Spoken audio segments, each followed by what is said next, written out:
I'm back talking today with my friend Mike Waller, who's been on the show many times. He's a senior fellow at the Center for Security Policy and author of Big Intel: How the CIA and FBI Went from Cold War Heroes to Deep State Villains. We talked about his book on a show we did last February, and about how those agencies have become essential players in what's now a growing surveillance state in the United States. We talked about the history and the structure and things like that, but we didn't get as much into the recommendations that Mike had in the book. And he's got two outstanding chapters that ends the book, one on the FBI and the other on the CIA. And I want to talk about both agencies today. The point the reason this came up, of course, is that President Trump is standing up the Department of Government Efficiency, affectionately known as DOGE, which is going to be led by Elon Musk and Vivek Ramaswamy, a couple of whirlwinds. And one of their focuses will be on dismantling government bureaucracy. Just to get us going on this, Mike concludes his chapter on FBI by saying it's become a rogue organization that resists congressional oversight, and it is populating itself with new politicized cadres who will make tomorrow's FBI far worse. The only way to fix the FBI is to take it apart, parcel out the useful functions, and close down the rest. And with regard to the CIA, he concludes this. Mike doesn't mince his words, by the way. The CIA has run its course and should be dissolved in favor of something new. It should be small and efficient and free from cultural Marxism and woke critical theory people who have contaminated the profession of intelligence. Quite strong recommendations, but in the current climate, there's some chance this could actually happen. I know that Donald Trump wants to replace Christopher Wray, and he's pushing back. So, Mike, why don't you take it from here? Where are we? And we want to start with the FBI or the CIA? Well, we're at a wonderful crossroads in history with some amazing opportunities that are many, many years overdue. Any bureaucracy by its nature is going to exceed its authority, continue to expand, and then get bloated and wasteful and inefficient. And then so it has to be trimmed back. There's never been any real public sentiment for that. In fact, to the contrary, there's been public sentiment for funding more and more and more of it. But you can't run a business that way. So why would you run a government that way? Well, So FBI. Yeah. FBI, people, it's always been there. It's always been the FBI, J. Edgar Hoover, and an institution. But I was fascinating how the FBI, how was that they started it in what, I think in 1912. Talk about its inauspicious beginnings. Yeah, it got started actually about 4 years before that. And it's interesting. It was started with a memorandum from the Attorney General. This is Teddy Roosevelt's Attorney General. So at this time, 1908, you had anarchist violence, radical socialist violence, mostly coming in from unscreened immigrants from Europe. And they were, and this lasted for a couple of decades. A lot of terrorist violence in America before and during World War II. And of course, earlier, President McKinley was assassinated. And there was an assassination attempt on President Teddy Roosevelt. So you had all of this happening, plus interstate crime. And there was no federal body of special agents who were qualified to do this. So there was a Bureau of Investigation that was set up as an office within the Justice Department in 1908.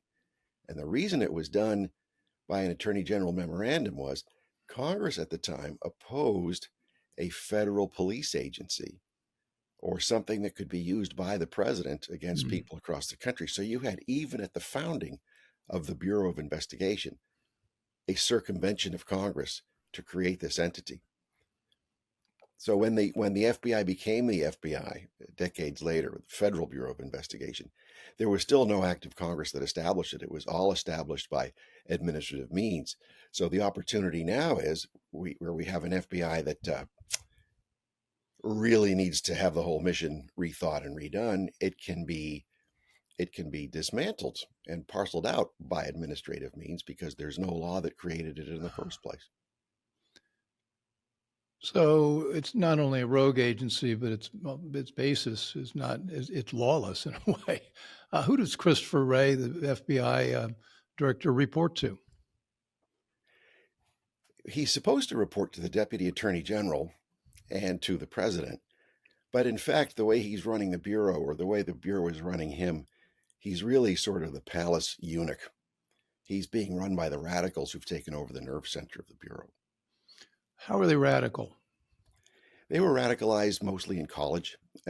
Whether they were activists in college or they studied, those who went to law school studied critical law theory, which is like critical race theory, but pertains to using the law as a weapon to dismantle the Constitution. And they took over the nerve center really under Obama, and which meant the very expanded legal department, the human resources department, and the whole administrative staff.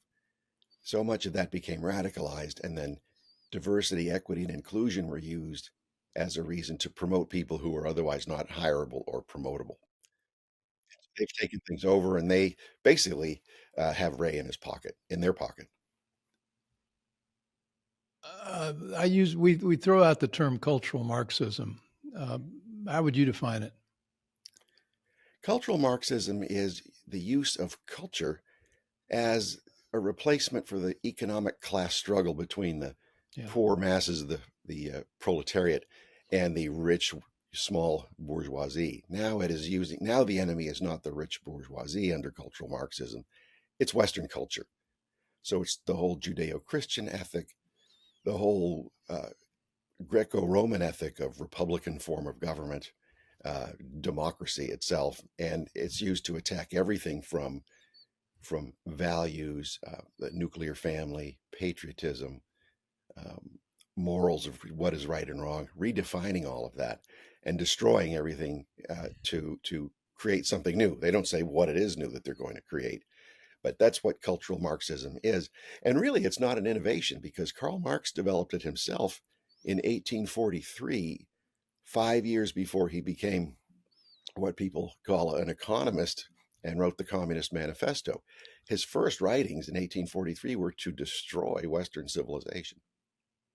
And that's been the aim then, and it's the aim now. And so this is the same cultural Marxism that we think about as infecting the universities, and now, K-12 critical race theory and DEI and so on and so forth. And it's not only against Western civilization, but it's against white people who've become the villains simply by virtue of the fact that they're white.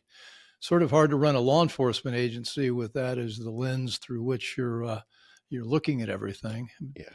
That's sort of like, what is it, FEMA that had they had guidelines to avoid when the hurricane came, to avoid houses with Trump signs in the front yard.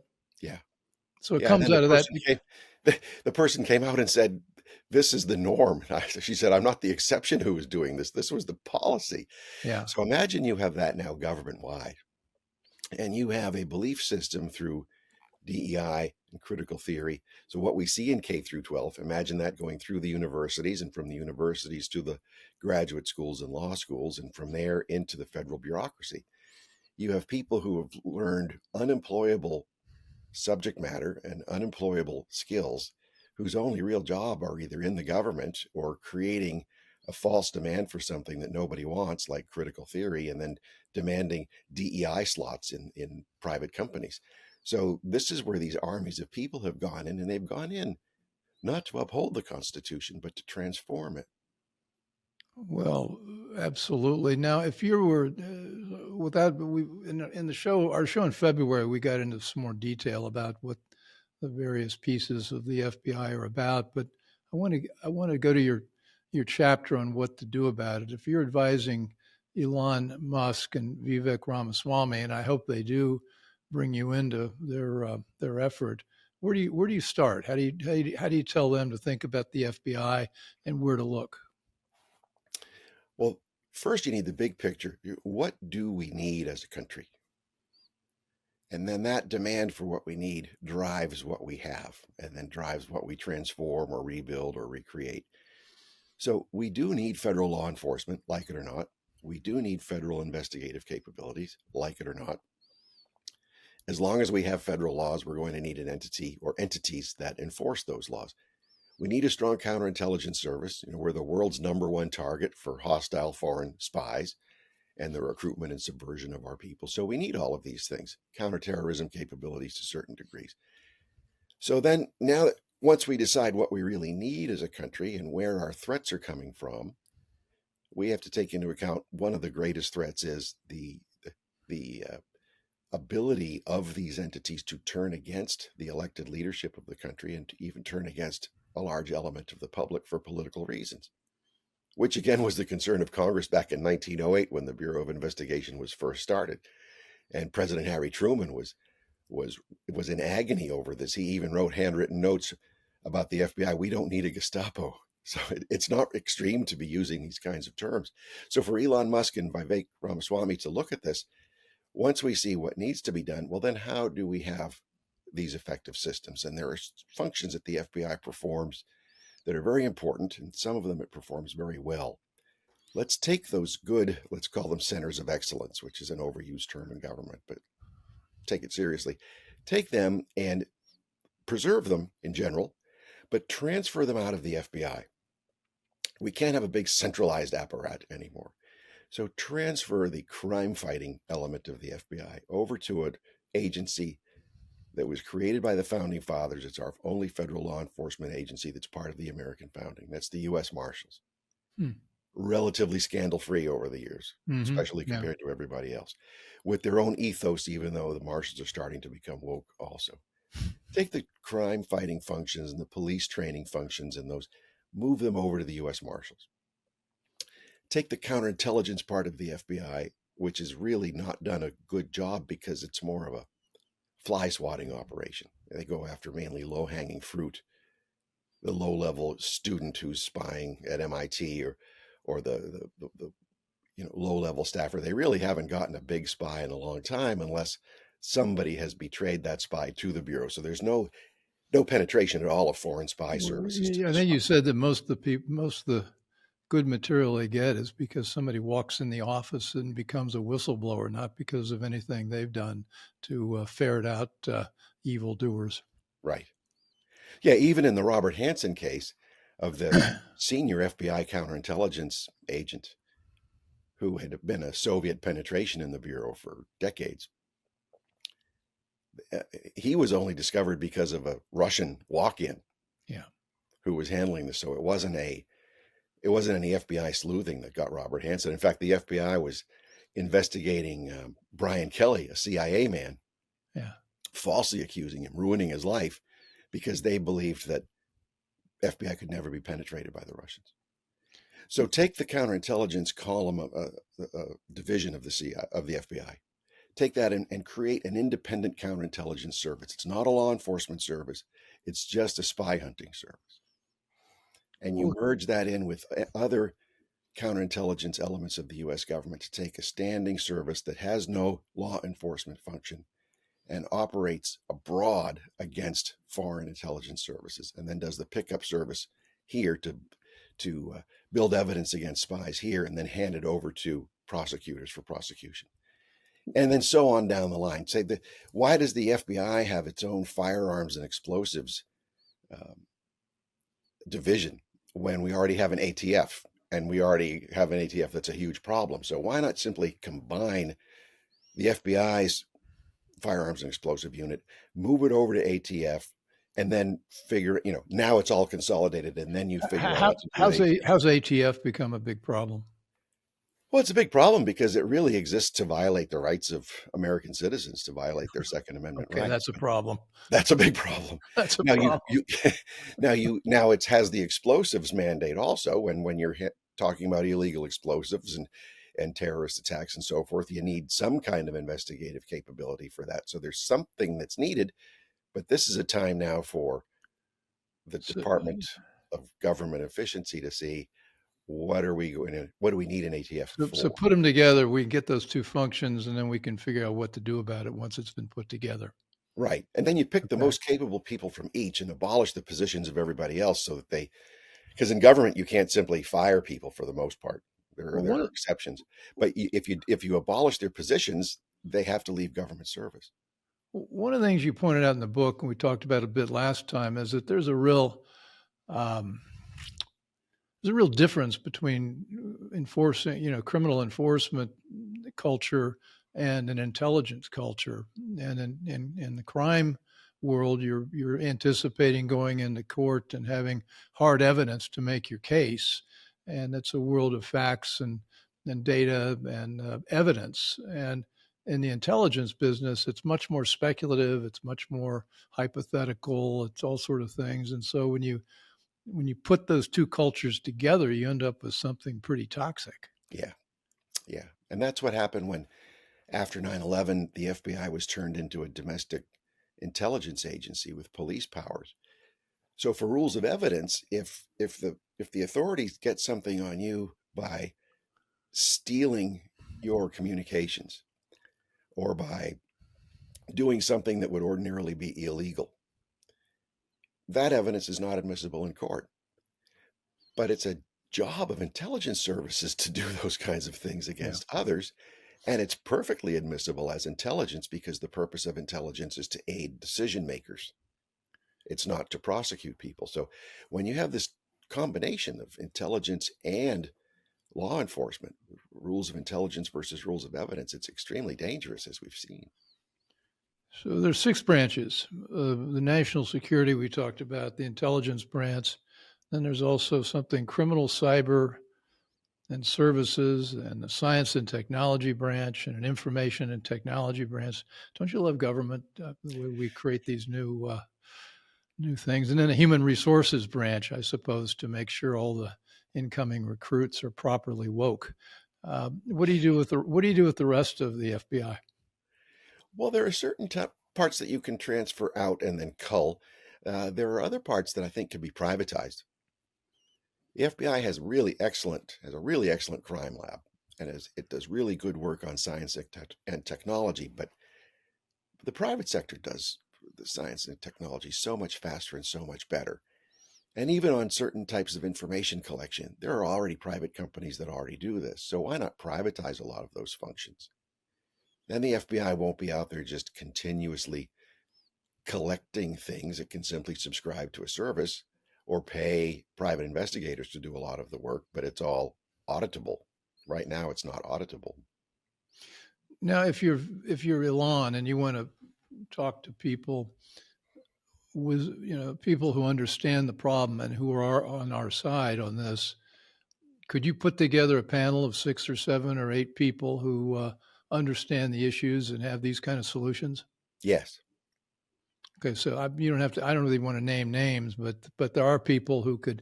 We've got people with deep subject matter expertise who know how to do this and where these things ought to go. Yeah. Yeah. You need a good combination of younger people with a lot of vision and a lot more optimism than more jaded older guys. Yeah. But they have the vision. They're tech oriented. They know where society's moving, but they also need the expertise of subject matter experts who've been in or around the system and who can guide people's way through the system and who know where the bodies are buried and know where the opportunities are. And then you need those who know the law and how to make the law work in favor of these reforms and to do it all legally. And then you need those who have the philosophical approach. So who knows, well, let's break this apart. It might be more efficient if it's centralized. It might be cheaper if it's centralized, but if it's centralized, it stomps on the rights of states and it's more prone to abuse. So what can we push down and use our federalist system for empowering the states more and facilitating those states that don't have the means to do the work themselves? The head count of the FBI is what? Roughly, 20? How many people work there? They give different numbers. It's above rough to 20 something thousand. So if you did what we're talking about here and divided it up, how many people if we're playing musical chairs, how many people are going to be left without a seat? I mean, would we need half the people doing this that we have now? I think it can be done with about a third of the people who are doing it now, and that's really generous. So you could, when Elon Musk went into Twitter, he cut the headcount by 80%, and Yeah, he says the company's running a whole lot better without those people. So you're saying up to 2/3 or maybe more of positions could be eliminated, and you'd have a highly effective organization doing what we the people wanted to do. right. So you have a lot of talented people who are real professionals, and yeah, they're going to go along to get along because that's their job. They have to follow um, some chain of command and some chain of discipline. So while you can say, well, these are just following orders type people using the Nuremberg um, excuse, the fact is that we do need law enforcement people who do respect their chain of command as long as they're convinced that what they're doing is legal. So you need that. So there's a lot of talent in there that we can use, a lot of dedicated people in there who are excellent public servants. So you need to find them and then cull them out and transfer them to another location. But Well, imagine you've got more than 60 SES level senior management at the bureau, and you have if you're a special agent in charge, that means the top agent at one of the 56 field offices in cities across the country. If you need to talk to the director about something, you have to go through 15 separate bureaucratic steps just to communicate with the director. Now, when J. Edgar Hoover ran the FBI, he also had a similar number of field offices, but any special agent in charge could directly call him anytime they needed to talk to him. And back when Hoover ran it, you had something called the originating office. So Hoover didn't just say, go investigate somebody and run everything from the center. As strong an FBI director as he was, it was decentralized then. The cases were started at the local level by the field offices. But well, since 9/11 now, they've been politicized and run from the top down. well, when you meet with Elon, start with that. He'll he'll he'll lose his mind. That's exactly the way, I've run a lot of businesses. That's exactly the wrong way to have an effective organization. You need to, somebody at the top needs to be close to what's actually going on in the field. Now, my impression though is that a lot of the cultural Marxism rot is at the top. It's not among the field offices. Is that Well, correct, or is it already infected? Oh, I don't like your answer. It's already affected them. it has. This is why the bureau simply can't be fixed by changing it at the top.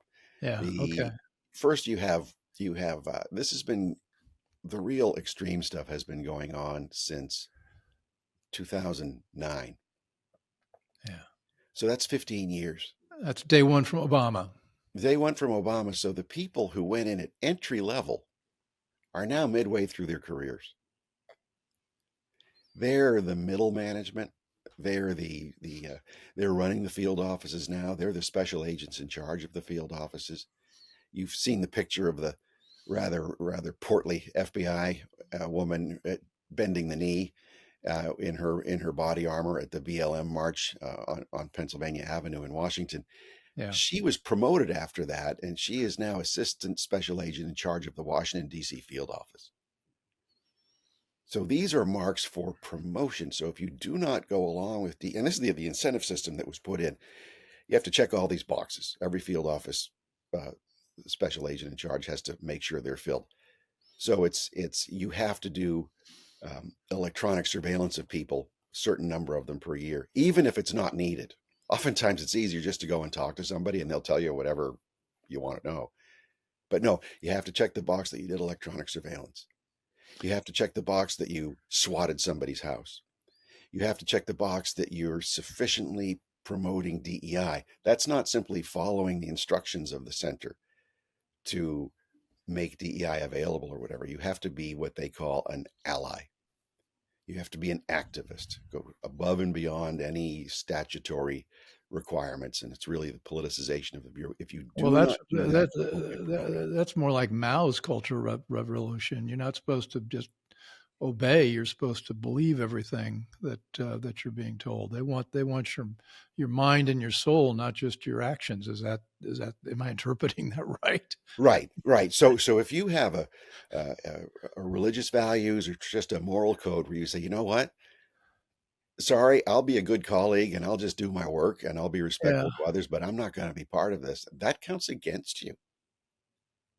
yeah. So these So people self-select for leaving the bureau or at least never getting promoted the way they ought to be, and it self-selects the politicized type, sort of the Red Army Zampolits, as the Soviets called them, so if you're for promotion. if you're guilty of wrongthink, you don't stand a chance there.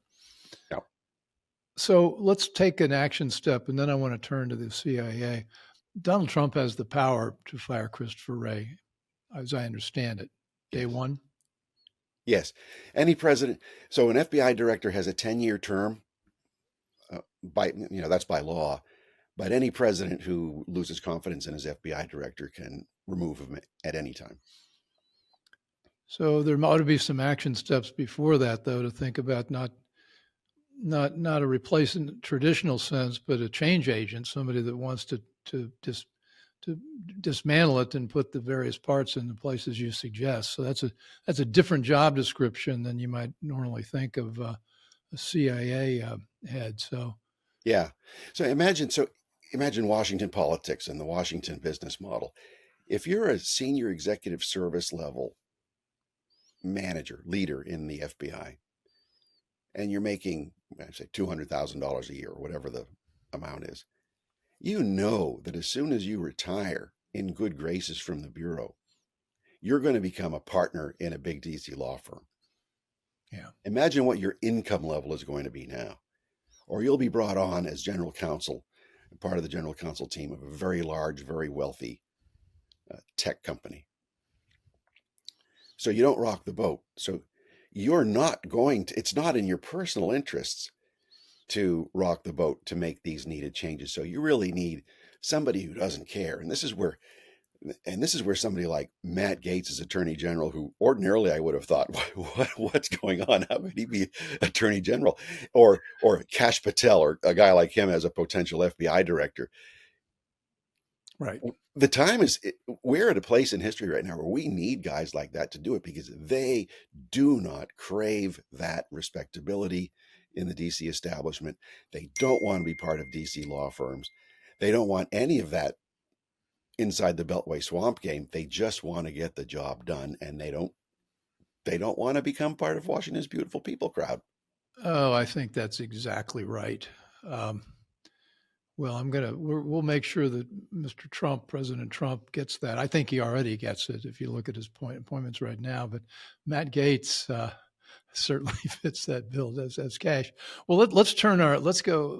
Okay, we fixed the FBI, and now let's fix the CIA. We fix it by breaking it apart Well, and putting it in the history books. and we'll all enjoy the G-Man movies if we want to reflect on its faded glory, but Yeah. that's not a future thing. So where do we start with the CIA? Well, again, the CIA is we need a foreign intelligence service. So the purpose of the CIA is, it's mainly two purposes. It's to collect and analyze information or intelligence, synthesize that into analytical form to inform the President of the United States and his designees about anything that they need to know in any part of the world. And the other main part of it is to conduct covert operations abroad at foreign targets in the interests of the United States, so that we don't need to use military force. So those are the two general purposes of the CIA. But the CIA has become so huge.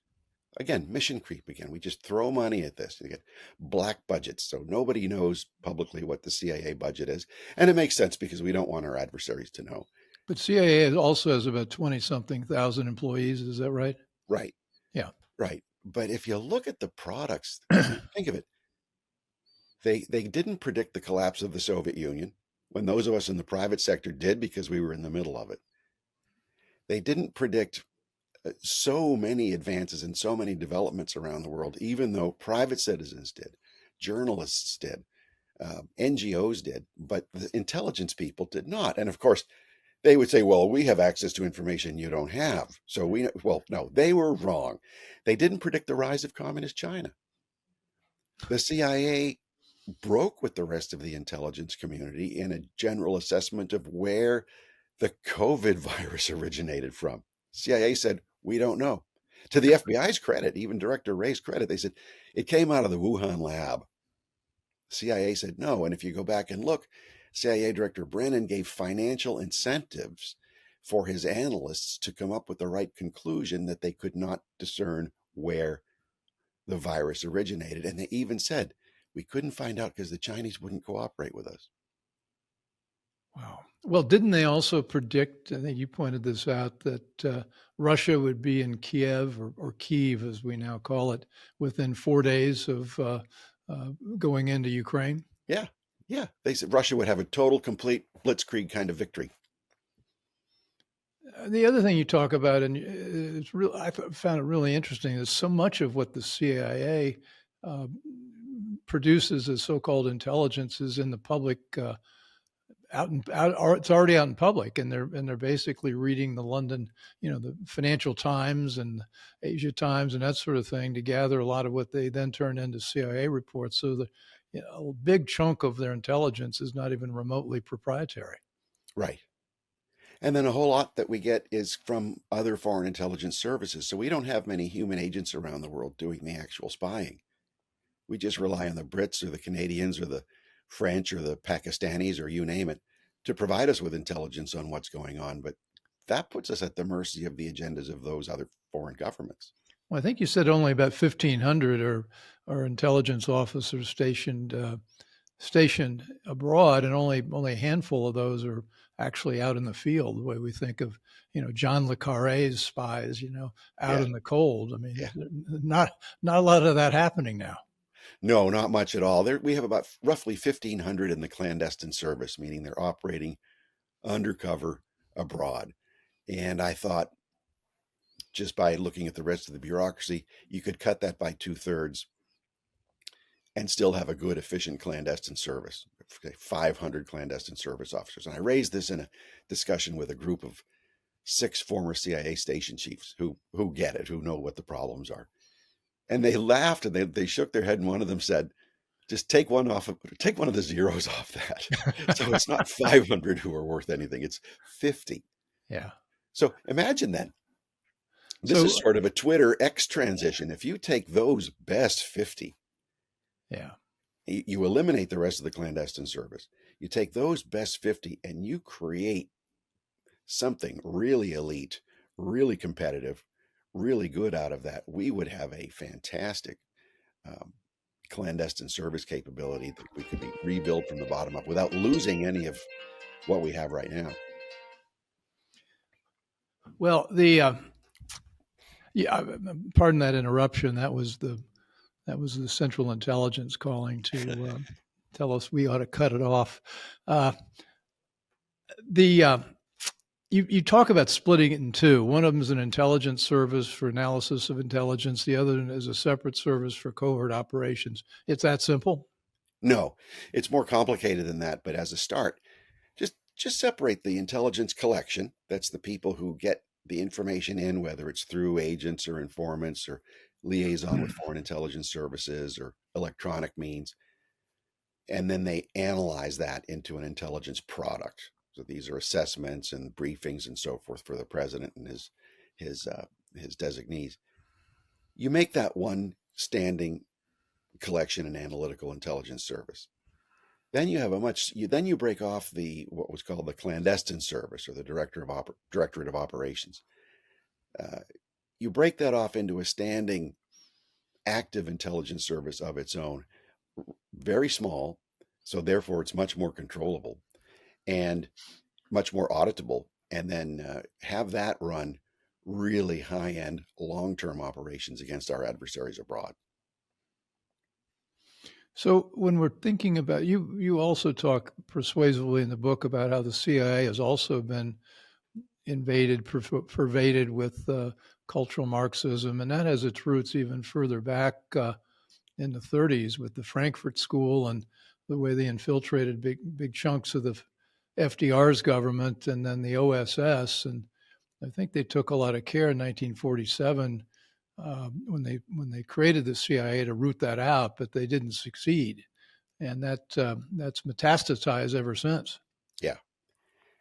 Yeah. We didn't have an intelligence service until World War II.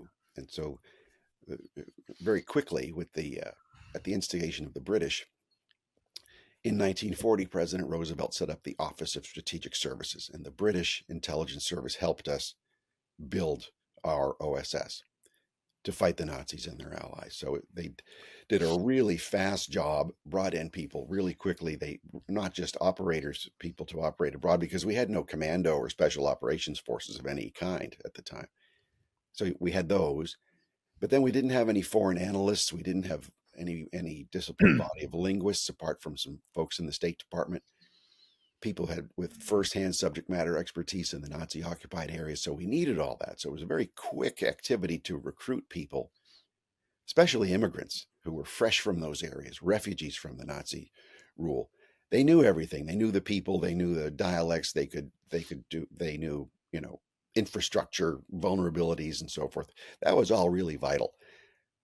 But what happened was that the OSS was recruiting Communist Party members from foreign countries. These were people who were loyal to the Soviet Union as U.S. intelligence officers.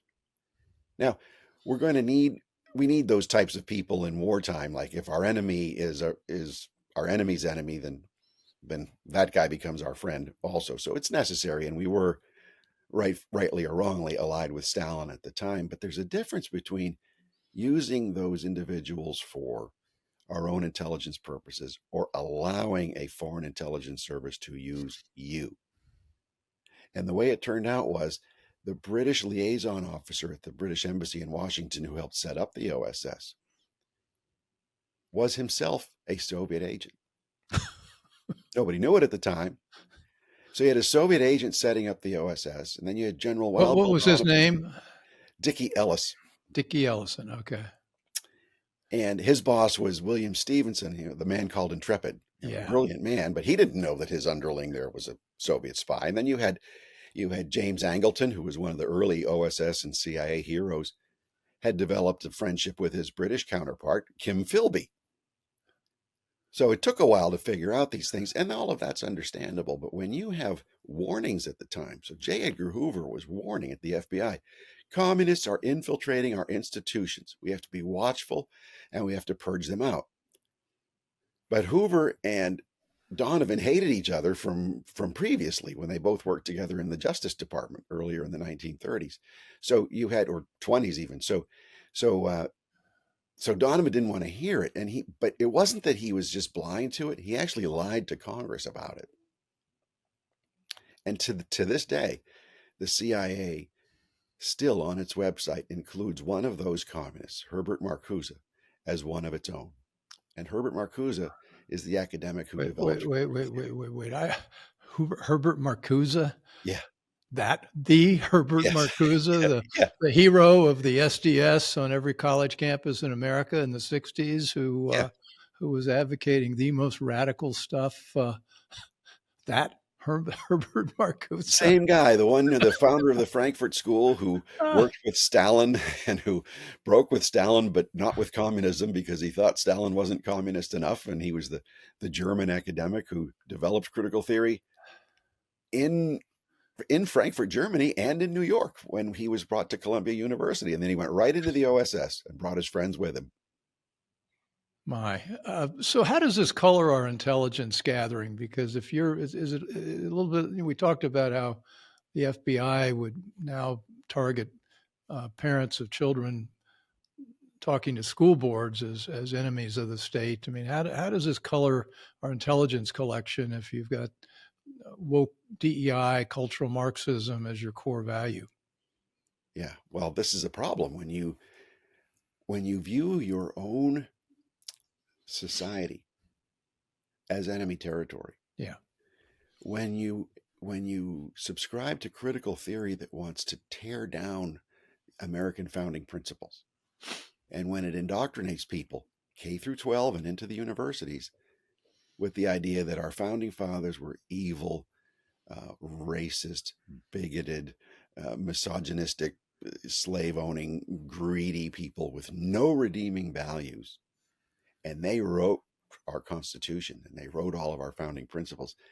Then, and you're sworn to uphold those founding principles now as a Mm-hmm. federal official, you're thinking, this is all junk. We're going to transform everything.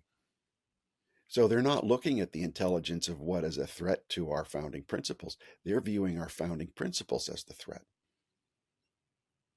Well, and also their promotion, our State Department is what, flying an LGBT plus Q plus flag at every embassy around the world, and including some places that, I mean, the CIA is part of the same culture where they Oh, really taking. absolutely. They fly the rainbow flag. They actually lit up CIA headquarters in rainbow colors on Oh, Pride Month. It's really cultish over there. They fly the rainbow flag. It's a solemn ceremony as if it was for a military funeral. They call the people out. There was one case where at the Office of the Director of National Intelligence, this is this giant centralized bureaucracy created after 9/11. So all 18 intelligence agencies of the United States are coordinated under this one mechanism. They actually had a rainbow flag raising ceremony, very solemn command performance where everybody had to go and show up. And of course, it was not publicized at all, but I talked to people who were forced to attend and observe it like it was the Tomb of the Unknown Soldier. my God. I'm, you stopped me in my tracks. I've got Well, more good news for you, Bill. yeah, that's the problem with doing this show. I learned too much about what's really happening. Uh, the other thing you point out is that and this is true not only just in the CIA but the other federal agencies, is they classify uh, too much information as top secret, and therefore they can hide behind uh, security classifications to keep people from knowing what they're doing. Right. And this was done for a lot of reasons for decades, not for political reasons so much as to be overly cautious or to be territorial. There was one case where more than 30 years ago, I was in Moscow and we were working with a bunch of Russian democracy activists ransacking KGB offices and running off with shopping bags full of KGB documents. And I brought back up bags of KGB manuals, and then from the Soviet Politburo vaults, documents of KGB memoranda from Chairman Yuri Andropov to the Soviet leadership. And we didn't know what we had. We just grabbed it and ran. And and I gave these to a friend in the intelligence community because I said, you guys might want this. All I ask in return is that when you translate them into English, would you give me copies? And he said, sure.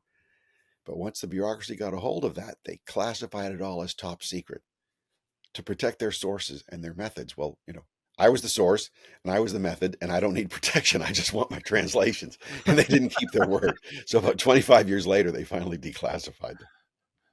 Well, just a sidebar. When I was in the Army, I was an enlisted guy, and they sent me to the Pentagon. And one of my jobs was to be the enlisted clerk on the My Lai files, Piers investigation. And they had classified as top secret file drawers filled with the Cleveland plane dealer, because the Cleveland plane dealer broke the photos of the incident. And so that much, because they believe those photos were real, they classified that as top secret. I don't know if they've ever released it at this point. So Wow. it's another time, another day. I'll tell you a story about all that. It was very, Wow. very interesting how that was effectively covered up. Uh, But but this is typical of how bureaucracies work, just for bureaucratic purposes. But imagine now it's being done for political purposes. yeah. And things are deliberately kept secret there's no need for the secrecy, especially in the electronic age where it's easy to sort things out, instantaneously on what's sensitive and what's not. So you're building then a secretive entity that no one has oversight of. Nobody can audit, nobody can check, and it just grows and grows and grows. So that's another. We need to put that on the president's to-do list as well. And just like the FBI, you could put together a team of 7 to 12 people who've got deep experience in this, who know where the changes need to be made and people need to be cut, and come out with a lean and mean intelligence service. Right. Right. You could do it. You could really slash the CIA analytical bureaucracy and the collections bureaucracy by maybe as much as 90%. Because first of all, a lot of it is produces material that is never needed. It's worthless. See, We don't need to spy on the climate. We don't need to spy on gender. We don't need an open source intelligence capability in the CIA because it's just public information that they're analyzing. So just get rid of all of that. If you talk to anybody who's been privy to the president's daily brief, and presidents from both parties after leaving office have talked about it, they said, yeah, there's not much in those briefs that are of yeah. value. Well, if they're producing intelligence that's not of value to the president, then why do we even have this body at all if no president finds it useful? Or why do we have it the way that we have it? So those things can be cut. And a lot of these things, especially on the open source intelligence part, that can all be done privately. So you can privatize it. CIA is already subscribing to these services anyway, which is how they use open source intelligence. But just privatize it and then use just the way a news organization would or an academic organization would.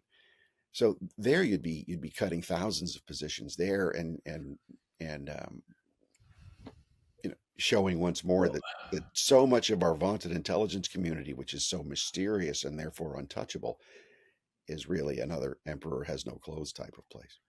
and this applies to that other big defense organization, the Defense Department itself. I mean, it makes, having worked in the Pentagon and knowing people like you and other things, you could take the same gimlet eye to the Defense Department and take a look at what all those different agencies are doing and inside the Pentagon and so on and so forth. I bet you could come up with similar personnel cuts without too much trouble. Right.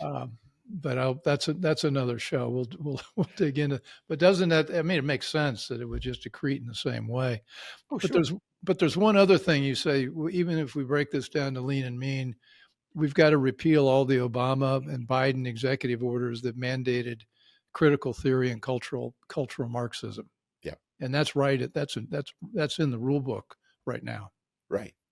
Abolish those on day one, but then abolish all of the positions that were involved in implementing and enforcing DEI. Just abolish them. That means that the officials holding those positions no longer have government jobs. So you don't want to transfer them. You can't fire most of them. But if you abolish their positions, then they're gone. Well, we need to get the Center for Security Policy and one Mike Waller to brief Vivek and Elon on this, because I think they'll be delighted to understand, this, and I'm going to see if we can. I can't help make that happen. Mike, this is fabulous and I think timely. And if we can apply the same approach to the rest of government, we could actually do a lot of good. Sure can. I mean, can you imagine now being from Washington, knowing how the machine works, that's one thing, but imagine informing the guy who invented the Tesla automobiles or is going to put people on Mars and all of these other things. And he did it the way he's done it. Once you acclimate him to what the issue is, he's going to come up with ideas that none of us have ever imagined before. Yeah, right. And right. Vivek and others will be coming up with these ideas, and then all the people around them. So you get everybody together saying, well, this is how it works. This is how it ought to work. This is where it's dangerous. This is where it'll be really helpful. Boom. Can you imagine all of the different opinions and the brainstorming that's going to take place to create not only efficiency, but so much more opportunity and so much more freedom and much smaller government? Of course, I live in the DC area. I think it's time to sell my house, because what we're going to do is dramatically drop the value of houses as all these people are put out of work, which is a noble thing. Mike, thank you, and we'll come back and talk about this and other topics in the future. And I hope you all enjoyed the Bill Walton Show today with Mike Waller, Center for Security Policy and author of Big Intel, And the rest of it is how the CIA and the FBI went from Cold War heroes to deep state villains. It's worth the time to read it because you'll see all the colors and all the different avenues that Mike pointed out in this. Strong read. You're going to be very smart after you've read it. So anyway, thanks for joining. And if you're not subscribed, please subscribe. Tell your friends to subscribe. You can catch us on all the major podcast platforms and also on Substack. So we'll look forward to talking with you soon. Take care.